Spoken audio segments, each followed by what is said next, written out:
Yeah, so choosing the topic is a big deal for me because I think sometimes it's difficult, but the next biggest deal is to think deeply about it. You are university students, and I want you to be able to go deeper into your topic, right? And I'll show you a couple examples how you can stay at the surface, right, kind of shallow, or how you can go deeper and make a very interesting presentation. Yeah? So,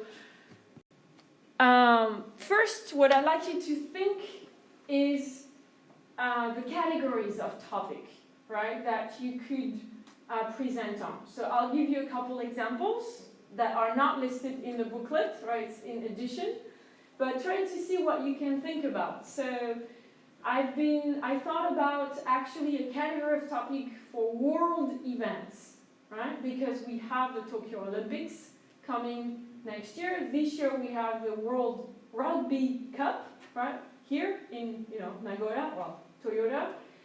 So like world events, right? It doesn't have to be war. It can be sports as well. Or something that is very popular these days, it's artificial intelligence, right? So AI, that could be also, because you can do a lot of things, right, in AI. Google Translate is one form of AI, right? Artificial intelligence.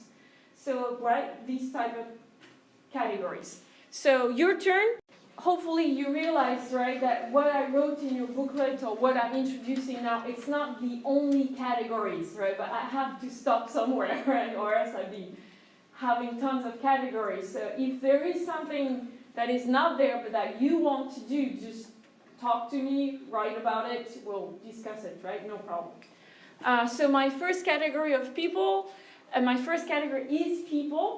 And in that situation, the example I'm giving you is someone I really respect and admire. Right? If you don't know who he is, with the activity after I'm done speaking, you will get to know him better.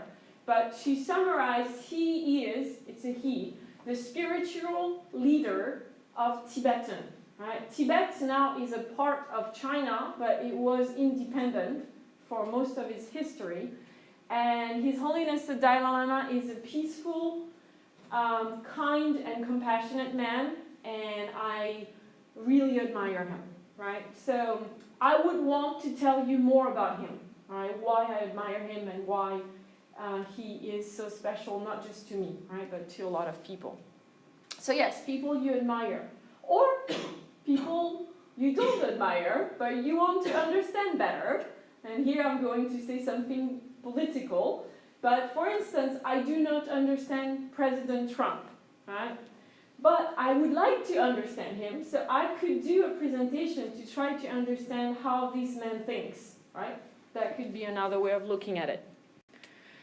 Places, so in connection with His Holiness the Dalai Lama, I've learned a lot about Tibet, and I think it's a very interesting country in terms of history and culture, and kind of also geopolitics, where it is in the world, and the tension and all of that. So there are lots of things I would like to share with you about the country, Tibet. Now, things, right? So yes, you can talk about your smartphones. They're amazing. They do everything, right? Nowadays, it's incredible.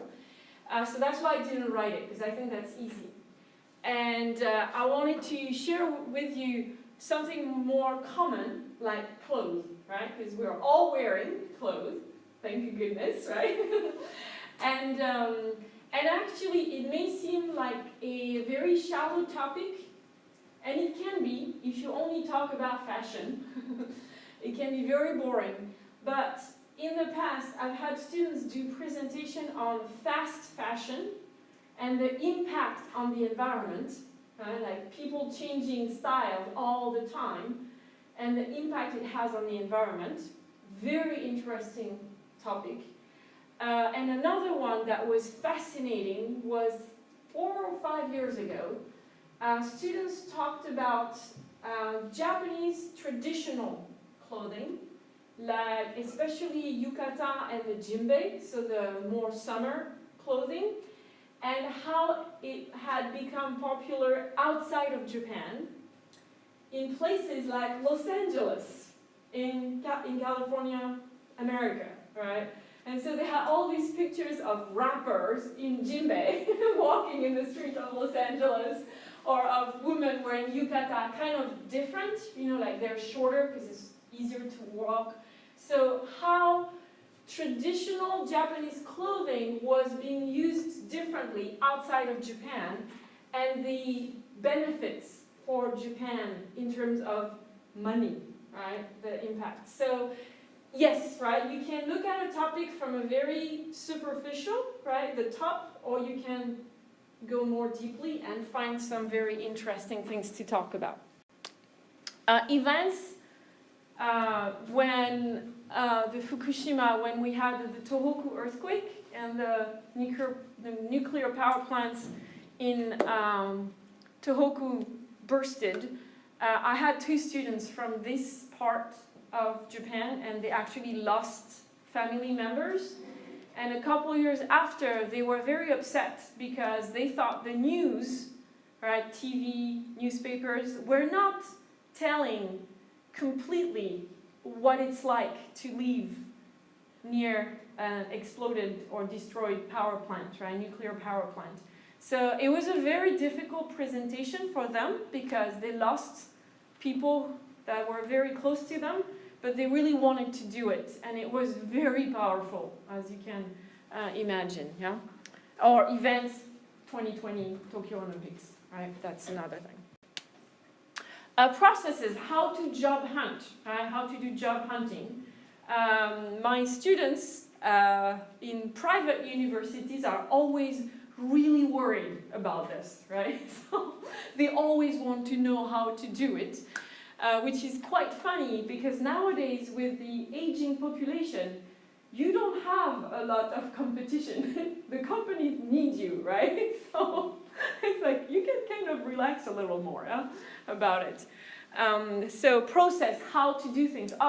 Okay, so another thing that was very interesting, one of my male students, right, a young man, did a presentation on how to make lasagna, the Italian dish. And it was not a cooking class. He explained how to make it, but he did it to show the importance of food in how we connect with people, how we connect with nature.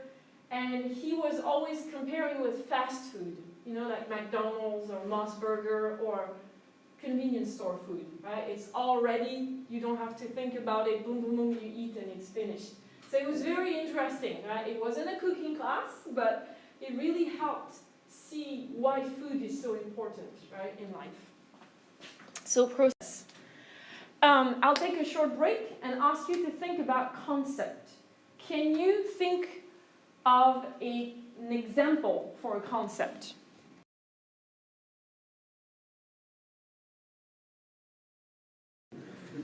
Sometimes you get kind of stuck with concepts because concepts are not things you can't really see, right? You can't really touch them. It's a very popular concept in America is freedom, right? But what is freedom? Right? How do you explain this? So a concept is more like an idea that you can see in everyday life, right? In different ways. So for instance, human rights, right? That's a concept. You cannot touch it, you cannot buy it.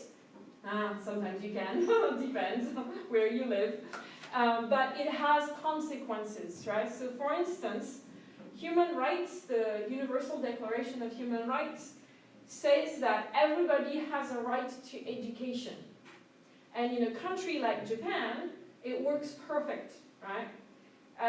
And this is something you might not realize, but in another country, I wouldn't probably be teaching because I'm a woman.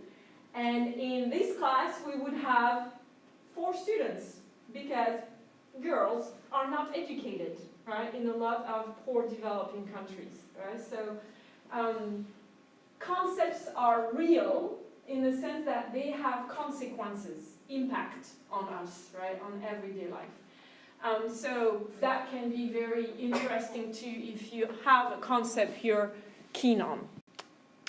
Natural phenomenon like earthquakes, right? Yes, that's something you can talk about. Or issues, right? So ocean pollution, that's a big thing for me. I care deeply about the environment, and the plastic pollution in the oceans is driving me crazy, right? So that's why I never use plastic. I always have my bottle, right? And I don't buy stuff that has plastic as much as I can. Sometimes it's impossible, actually, in this country. So issues, right? A problem. It's another way of saying problems, right, that you've noticed. Or policies, which means also laws, right? So refugee acceptance. This is an example I'm using because Japan is often criticized by other countries saying you don't accept enough refugees, right?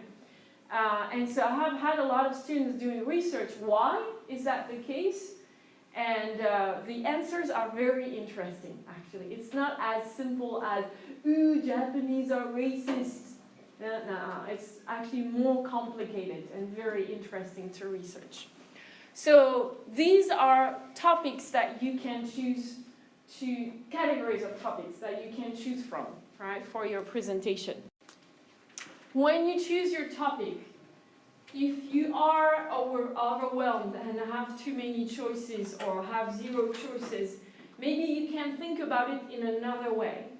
And it's about how much you know about the topic. So you could choose a topic that you know a lot about.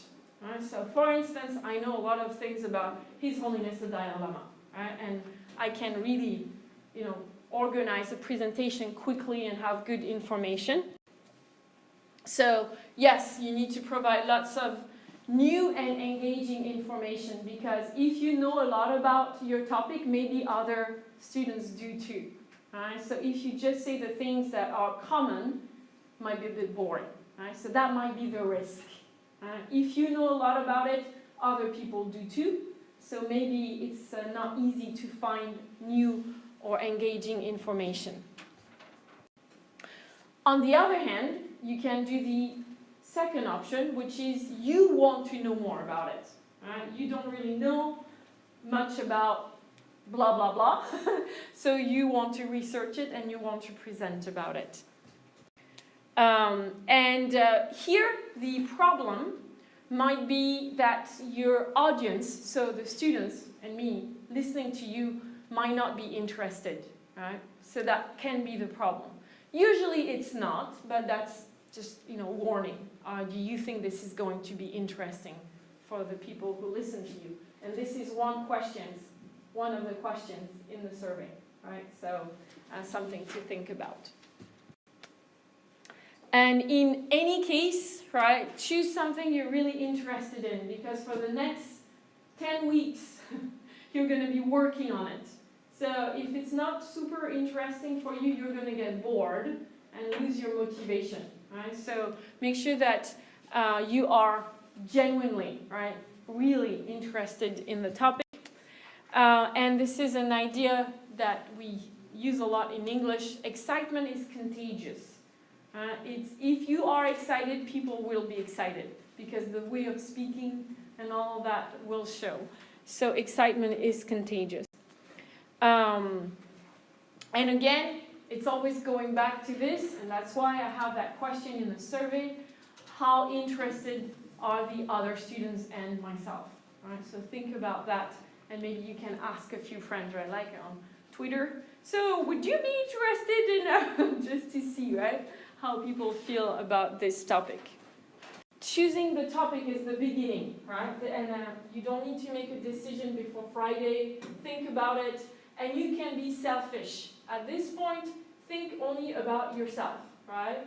And figure it out. Don't worry about finding a partner. I will help you, and I will make it smooth to get to that point. And so that's the beginning of creating your presentation. The next step is to think deeply about your topic. I don't want baby presentation. I want university student presentation, right?